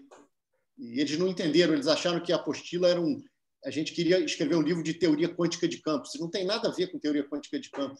São alguns métodos que a gente ensina em mecânica quântica que vão ajudar em teoria de campos, em ótica quântica, em matéria condensada, mas os brasileiros jogaram água aí no nosso chope e o inglês gostou, mas aí a gente ficou meio desanimado. Quando a gente pegar ânimo de novo, a gente joga um gás aí de novo. Mas eu pretendo ainda melhorar. Então, Vitor e Gabriel, se vocês encontrarem erros nessa apostila, aí, passa para a gente. Mas eu queria falar uma outra coisa. Estou falando bastante aqui porque eu não estou vendo nenhuma mãozinha levantada. Farina, deixa eu só... É só porque está no slide aí, você está falando disso. O resultado exato está entre os 2? Ou ele está... aí, no caso, seria abaixo do PI? Olha, o resultado exato, te falar a verdade, Felipe, eu não sei qual é, porque a gente só usou o método aproximativo, né? Esse igual aqui, inclusive, está errado, tem que ser um aproximado, né? Mas o resultado exato, vou ficar te devendo. Como você colocou o PI ali, acho que pode ser igual, não tem problema. Desculpa, qual? Você está sendo muito exigente com você mesmo, eu acho. Você colocou o PI e o WKB ali. Enfim, aí é uma definição, pode ser igual, não tem problema. Aliás, eu vou até objetar com a sua autocrítica de que você não deduziu a função de Green. Se você mostrou que é a função de Green do problema, você fez tudo o que você devia fazer, pô. Você não vai... Concordo plenamente, Felipe. Inclusive, é bom se acostumar a não demonstrar tudo que você vai usar, porque senão, bicho, é um círculo sem fim, é um novelo sem fim, gente. Não tem como, não. Não, eu estava só curioso em saber se o... Mas, assim, eu não estava nem perguntando a expressão exata, não. Se o cara fala que o resultado exato está entre os dois ou ele está abaixo do PI, né? Porque ele está mais perto do PI. Então, ou ele está entre os dois e mais perto do PI, ou ele está abaixo do PI, né? Minha pergunta era só se na verdade, se o PI, né, ele dá uma cota superior, né, ou não. Então, esse eu vou ficar te devendo mesmo, de verdade. Não sei te dizer. Tá. Mas essa parte da função de Green foi porque quando a gente estava fazendo a monografia, ficam algumas pontinhas soltas, a gente fala, vamos resolvendo no processo, né? Essa foi a última. Lógico. E, caraca, eu tava virando noite, assim, fazendo isso, e eu falei, meu Deus, não tá chegando. Eu não ajudo em nada. Mentira, gente. Quando ele falou isso, eu quase anotei aqui para fazer esse comentário. Ainda bem que você fez o comentário, que é importante saber disso. Não é para ficar deduzindo tudo, não. Você já verificou até, cara. Tá ótimo, entendeu? Pois é. Eu substituí lá e deu certo. Aí eu falei, vai ficar assim mesmo. Vou falar que eu tirei ela do lugar e vou deixar. Se deu a referência e ainda mostrou que serve... se você deu a referência e ainda mostrou que serve, ciência está aí para isso. Sim. Bom, mas dando continuidade aqui, repito, eu estou falando que eu tenho uma ou outra pergunta aqui que realmente eu queria fazer, mas se alguém levantar a mãozinha tem prioridade, porque eu já falei muito, tá? Mas enquanto vocês não levantarem a mão, eu sigo aqui na minha listinha. E eu queria fazer um comentário baseado no que a Dani falou sobre esse potencial. O potencial de Posteller é isso, né? Ele tem esse poçozinho e tende assintoticamente, em menos e mais infinito, a zero. Ele tem estados ligados e tem estados de espalhamento. E para estados de espalhamento, você pode resolver também, cai lá umas hipergeométricas, umas coisas complicadas, e você calcula, dado uma energia, qual o coeficiente, você toma os limites assintóticos e vê qual o coeficiente de reflexão e o coeficiente de transmissão. Você consegue lá em mais ou menos infinito escrever como onda plana chegando, saindo, calcula as razões lá dos coeficientes e você tem lá o coeficiente de reflexão e transmissão. Acontece que o potencial de Posteller, se você escolher a constante que está multiplicando ali a secante hiperbólica, né? Ao quadrado, se você escolher essa constante adequadamente, eu não me lembro agora como, mas para certos valores, esse potencial ele não tem reflexão. Sim. Então, potenciais sem reflexão, para o Marcos cair da cadeira aí, seriam os reflectionless potentials. Né? Uau! Então, anyhow, né? Mas, então, cara, isso é uma coisa super interessante. Qualquer que seja a energia positiva, se você escolher apropriadamente o valor ali da constante, ele não tem reflexão, embora ele seja um potencial que tem interação. Então, isso é super interessante. O que a gente quis fazer com o Daniel foi o seguinte, a gente pegou e rebateu para cima esse potencial e considerou uma barreira de potencial tipo Posteller. E pegou energias acima da barreira e tentou ver se existiam valores que você ajustasse para que também, para estados de energia positiva, você não tivesse reflexão. Entendeu? Então, Dani, foi esse o estudo que a gente fez. E aí, depois de muitas contas, a gente chegou à conclusão que não tinha essa possibilidade, mas a gente pode ter errado nas contas. Mas eu nunca resolvi. Eu lembro que vocês trabalharam com isso. Eu não lembrava dos detalhes, porque, bom, fui eu que trabalhei. Acho que a gente o Daniel acho que até apresentou. Não sei Ele apresentou num Caxambu da vida. A solução para a energia positiva com a barreira tipo Posteller e tudo mais. E a gente ainda não tinha o resultado final. E a gente não encontrou valores de parâmetros para os quais não tinha reflexão, entendeu? Para o caso de barreira de Posteller, né? Agora, o Vitor, eu vou meio que sugerir uma conta para vocês aí, porque é curiosidade minha, tá? E ela é baseada no seguinte: o potencial de Posteller e o chamado potencial de Morse unidimensional, só que o de Morse unidimensional ele tende assintoticamente a zero de um lado e do outro ele explode exponencialmente, mas ele tem um poço. Sim. E para energia negativa, ele tem estados ligados. E se você ajustar o fundo do poço desses dois potenciais, o Morse unidimensional e o Posteller, eles vão ser potenciais que compartilham de uma propriedade muito curiosa, que é o seguinte: para qualquer energia negativa, o movimento é oscilatório. E o período dessa oscilação depende da energia. Tem uma forma funcional lá com a energia que eu não me lembro. Só que essa função período, como função da energia, ela é idêntica para esses dois potenciais. E aí você mostra que esses dois potenciais são chamados cisalhados entre si, porque tem lá uma condição chamada de cisalhamento, que basicamente é dada uma altura. Se você pega a distância entre dois pontos de retorno, num potencial e no outro, elas são as mesmas. Para diferentes alturas, tem outros valores, mas são iguais. Então, são chamados de potenciais cisalhados entre si. E aonde eu quero chegar? Eu quero chegar no seguinte: dá para mostrar que, se você fizer a quantização semiclássica, eu não fiz isso com integrais de caminho, não, mas poderia fazer também. Mas se você fizer a quantização semiclássica, o espectro de dois potenciais cisalhados entre si, eles são idênticos, a menos de um deslocamento global, tá? Então, o espaçamento dos níveis é o mesmo. E aí eu fiquei curioso, porque como esses potenciais são cisalhados, eu falei, puxa, um dia, quando eu tiver paciência, ou quando orientar uma IC em mecânica quântica, eu vou pedir para o aluno calcular exatamente o espectro de Posteller e exatamente o espectro do Morse unidimensional. E ver quanto que eles são iguais ou não, porque semiclassicamente eles deveriam ser iguais. Então, fica aí uma sugestão, já que vocês estão craques nisso, se quiserem calcular o espectro, só a parte ligada, né, desses dois caras, mas com o mesmo tamanho de fundo do poço, eu agradeço, porque eu estou curioso para olhar e ver quão parecidos eles são, entendeu?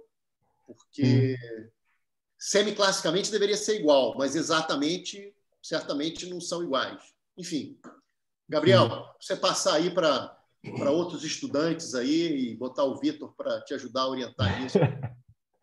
O Vitor pode orientar, na verdade, porque ele já se auto-orientou nesse trabalho. Então... Não, mas a gente fez várias discussões nesse trabalho. A parte mais importante foi a parte das discussões para interpretar os resultados. Aí, quando eu interpretava errado, o Gabriel me corrigia já. Ele está bem ensinado o que falar para não botar o orientador em apuros. Agora, vou comentar uma coisa engraçada. Tem aí na audiência um aluno da gente, um aluno meu de mecânica, né, o Sidney. Beleza, Sidney? E eu estava dando curso de mecânica, agora terminou, estou corrigindo as provas e tal. E quando eu fui na sua banca, eu já tinha dado as listas de problemas unidimensionais. E quando eu vi a sua apresentação, eu falei, puxa, vou botar na minha lista agora esse poço invertido para calcular, porque tem a solução aí. E seria até um exemplo. Eu estou falando disso porque acontece uma coisa muito interessante que raramente está nos livros. Na verdade, eu nunca vi em nenhum livro, mas certamente está em algum livro. Quando você tem um poço de potencial e bota lá energia, tem os pontos de retorno. Quando no ponto de retorno, que é onde a energia cinética é nula, você ainda tem uma inclinação do potencial, é porque tem força. Então, a partícula chega lá, ela volta e fica oscilando. Mas se você bota a energia igual a um máximo local do teu potencial, que é exatamente o que acontece na conta de vocês, o tempo é infinito. Você mostra isso, que quando a energia está no máximo do potencial, né? Se você pega o teu poço invertido e lá na posição 0, se você der uma velocidade de tal forma que a energia seja 0, o tempo para atingir o x igual a A é infinito. Por isso que eu falava que o teu beta ele é infinito, Sim, né? sim. E esse seria até o Não problema que eu tinha poria lá entendido na nessa lista, parte. né? Eu daria exatamente essa energia, mandaria eles resolverem exatamente, né? Bom, isso foi para fazer um comentário que esse problema vai ser adicionado à minha lista, mas aí vem a minha última pergunta, Então, comentário. o Sidney se safou nessa, então. Deu sorte, Olha, mais ou então. menos. Ele meio que botou algo parecido na lista. Mas Não, mas vai ter o que eu estou bolando junto com o Reinaldo. O meu primeiro dia de aula de Mecânica 2, eu vou entregar uma lista que vai ser chamada de lista dos desafios. Ela só vai ter desafio. E alguns eu não sei resolver. Tá? Talvez eu bote esse lá para eles. São desafios de Mecânica 1. Por isso que é no primeiro dia de aula, para não atrapalhar o curso de Mecânica 2, entendeu? Mas, enfim. Mas só voltando para a minha última pergunta, que é algo que me deixou um pouco, assim, um pouco grilado. Tá ligado com isso que eu falei. Se você quer saber o tempo para ir de menos A até mais A, na verdade, menos A é um equilíbrio. Então, se você bota lá, a partícula nunca vai sair dali. Mas, claro que você pode falar, perturba tão pouco quanto você queira, né? Isso tem a ver com aquele probleminha do iglu, né, de Física 1, que tira do alto da esfera, para que ângulo sai, né?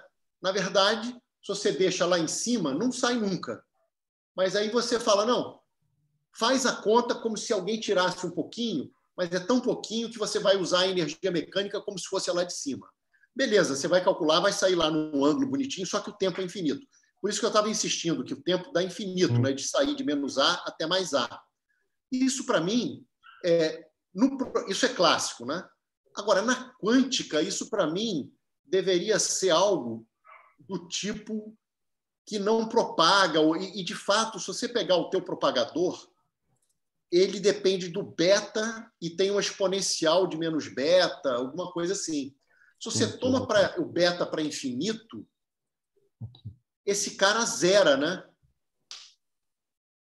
Sim. É como se não propagasse. Se você quer que esteja no tempo menos no menos A para o mais A, sei lá, isso me deixou assim um pouco. Só que como você tem princípio de incerteza, enfim, sei lá. Mas eu continuo um pouco grilado com essa história de que com essa energia o tempo para ir de menos A até mais A classicamente é infinito esse tempo, né? Sim. Mas é claro, você pode tornar tão grande quanto você queira e fazer contas, ou pegar a energia e dizer que ela não é exatamente zero, é um epsilonzinho, e aí você sai do menos A e chega no mais A, entendeu? Então, é só um comentário para vocês pensarem que, para mim, esse beta ele tinha que ser infinito, na verdade. Mas se ele for para infinito, o propagador zera, né? Não sei. Sim. Se o Gabriel também quer comentar alguma coisa, sei lá. No próxima vez que eu colocar pontos de melhoria, aí eu vou. Esse vai ser um que eu vou incluir, porque realmente dá para ficar meio grilado com isso. Eu não tinha parado para pensar nessa parte.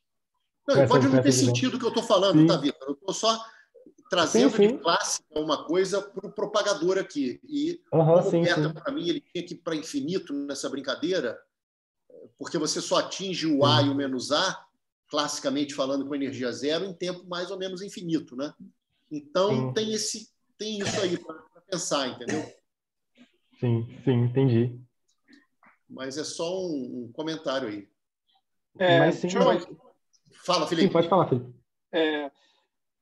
Quer dizer, vou mudar um pouco de assunto, mas quando você calcula lá o determinante, né, em vez de fazer o cálculo direto, você faz lá por Gelfand-Jaglov, né? Sim. E aí você chega naquele resultado 1 sobre ômega, né? Aquilo, esse resultado, isso é o determinante completo, exceto o lambda zero? Ou seja, seria o determinante total dividido por lambda zero? Não, esse daqui é o determinante com o modo zero. É esse carinha aqui, ó. Nossa, tem um negócio aqui na frente, mas é esse cara aqui, ó. Esse do lado do numerador aqui. Tá. Mas, então, para obter então a contribuição da parte contínua, bastaria dividir pelos dois modos discretos, né? Sim, mas aquela a parte discreta, eu acho que não daria muito certo, por quê? Porque esse lambda zero, quando eu resolvi aquela equação com a parte discreta, eu estou resolvendo essa equação com beta indo para infinito. Aí eu tenho que considerar o meu beta finito. Eu acho que meus autovalores vão mudar. O primeiro muda, né? O lambda zero, né? Que ele parecia ser zero, agora ele tem um valorzinho. Perdão, o lambda 1, que seria o outro autovalor, eu acho que ele mudaria também. Não, mas daria para ter uma estimativa, pelo menos? Usa aquele exato que você achou para o lambda zero, usa aquele. E o lambda 1 usa o que não dá problema, enfim, tudo bem, né? Não, estou só perguntando pelo seguinte, se daria para estimar aí a contribuição relativa, né, da parte discreta para a parte contínua, porque tem outros problemas que talvez não dê, né? Para você calcular o determinante completo e tal, você consegue calcular os discretos, se tiver uma ideia, né, do qual é a contribuição relativa da parte contínua, né?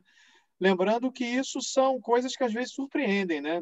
Tudo bem que é um cálculo que não tem a ver com esse aqui, mas quando a gente faz o cálculo para o desvio Lamb, né? Sim. A contribuição para o desvio Lamb da parte contínua do espectro é 70%, né? Então, não, interessante. Então, enfim, só para... Eu acho que dá para estimar, sim. Inclusive, dá para obter também a parte contínua direto dessa equação aqui, né? Assim, dá para obter. Mas não, pois é, aí eu não sei se vai dar. Você vai obter os lambdas, mas fazer o produtório depois... o produtório seria complicado. Mas se a gente conseguisse fazer o produtório, daria até para comparar com o resultado do determinante, tirando a contribuição desses dois autovalores, né? Sim. Para comparar, para ver se o resultado tá bom e... Enfim, acho que dá para comparar, inclusive. Deve dar, né?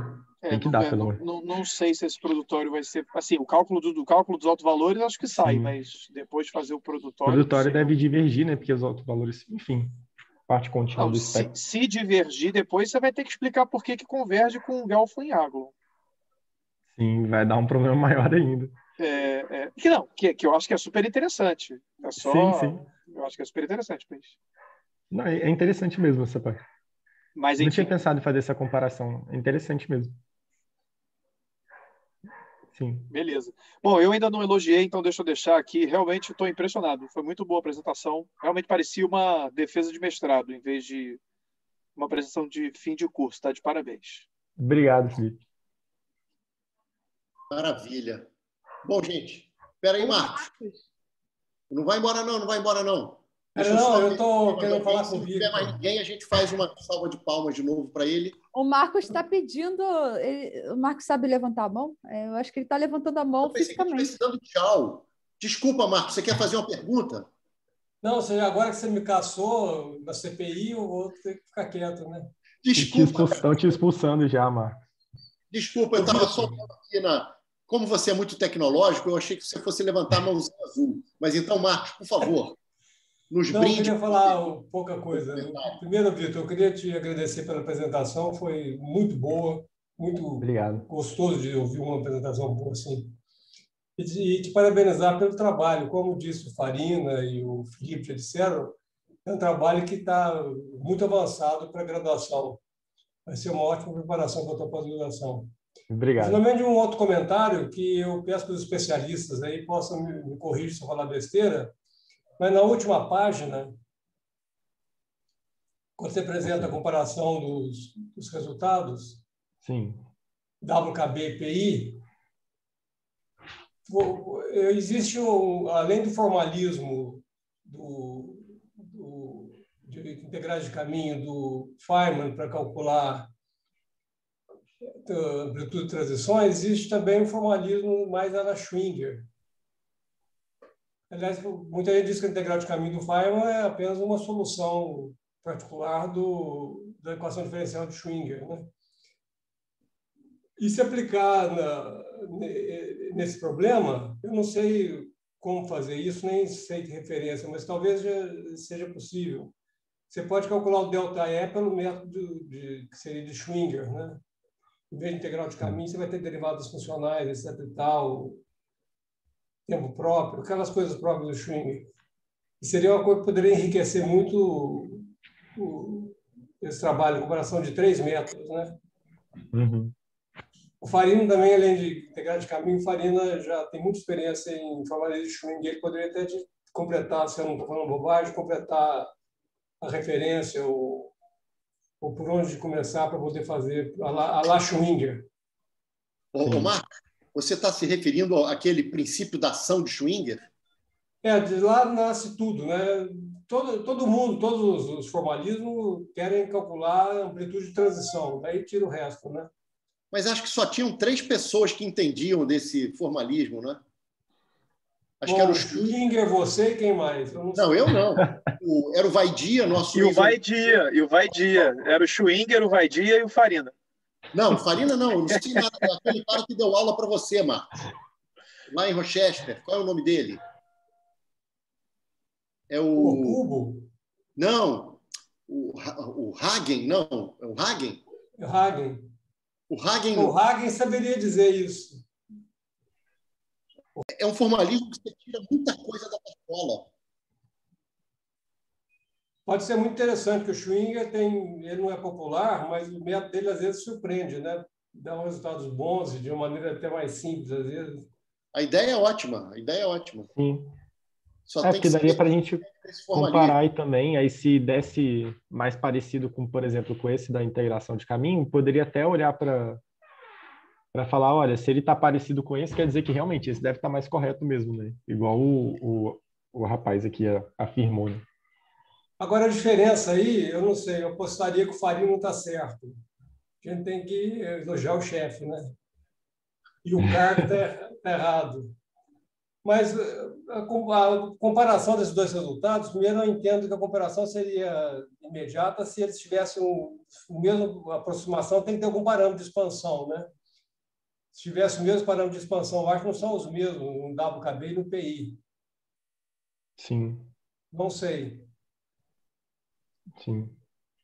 Ou eu mesmo acho que não fossem os mesmos, não. a comparação seria a diferença entre esses dois ΔS, teria que ser uma coisa de ordem superior no parâmetro de expansão dos dois ou de um deles. Mas, o Marcos, não seria... assim, do jeito que está seco, um fator multiplicativo é difícil de dizer se são equivalentes. O exponencial sobre o raiz de π é um fator multiplicativo, né? Se fosse um termo aditivo, poderia dizer que são equivalentes se o termo aditivo fosse de ordem superior. Então, talvez a maneira de fazer isso seja a diferença entre os deltas S deve ser algo de ordem superior no parâmetro de expansão.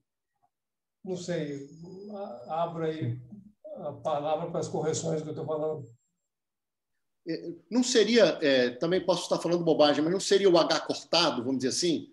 Porque a expansão perturbativa é essencialmente uma expansão em potências da constante de acoplamento, mas a expansão semiclássica, né? A expansão em laços, tal, cujo primeiro termo é chamado de semiclássico, é como se fosse uma expansão em H cortado, num certo sentido. O WKB seria a expansão em H cortado, mas nessa formato de integral de caminho eu não percebi se também seria H cortado. Certo. Agora, a diferença entre eles teria que dar uma coisa de H cortado, da ordem de H cortado ao quadrado, né? Seja o que for, para poder dizer que eles são equivalentes, porque senão não são equivalentes de jeito nenhum. O E sobre raiz de π aí não parece uma coisa que possa comparar para dizer se são próximos ou não. A diferença entre eles pode dar um termo aditivo.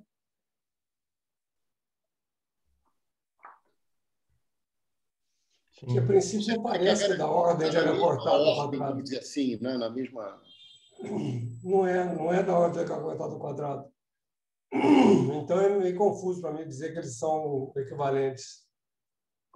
Sim. Confere? Mais um tema aí para entender, né? Essa equivalência. A diferença, você estou vendo aqui, a diferença vai ser 1 menos E sobre raiz de π, ou menos isso. Sim. Isso aí não é da ordem de nada. Então, é difícil extrair uma equivalência disso, né? Sim. Em que sentido que é equivalente, então? Assim, fica mais uma discussão também aberta para poder estudar um pouquinho isso depois, para tentar comparar os dois com mais carinho. De qualquer modo, o trabalho foi excelente. Muito Obrigado. obrigado pela apresentação.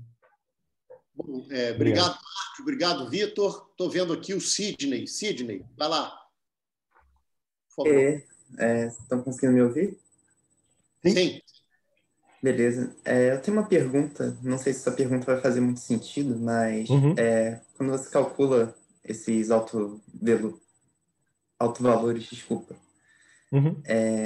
para esse potencial, esse é o potencial clássico, né, de um campo de Higgs, e eu acho, posso estar enganado, que quando alguém fala sobre campo de Higgs em universo primordial, seja lá o que for, é sempre uma abordagem clássica. Será que talvez isso não possa indicar alguma transição de fase que esteja acontecendo ou algo diferente? Sim. Olha, Sidney, eu vou te ser muito sincero, não sei responder sua pergunta. Eu realmente não sei, porque eu não cheguei a estudar essas coisas do campo de Higgs e tudo mais. Mas o potencial, sim, esse potencial ele aparece o tempo todo mesmo. Tipo, inclusive ele rodado aparece, né? Que ele é o fundo de... O Gabriel que usou essa comparação, eu achei muito boa e adotei para mim. O potencial rodado como se fosse o fundo de uma garrafa de vinho. Esse aparece o tempo todo, né? Mas eu realmente vou ficar te devendo também. Eu não sei responder. Se alguém quiser tentar se arriscar.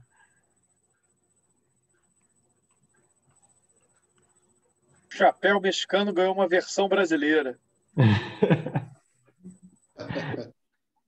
Mas eu não vou saber te responder, Sidney, desculpa. Porque eu não cheguei a estudar essa parte. Tem que agradecer essa apresentação, né? Como todo mundo está fazendo. Parabéns, foi muito bom. Obrigado. Bom, gente, mais perguntas ou comentários aí para o Vitor? Então, pediria que a gente agradecesse novamente.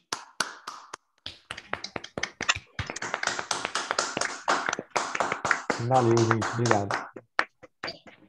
Muito bom, Vitor. Larissa.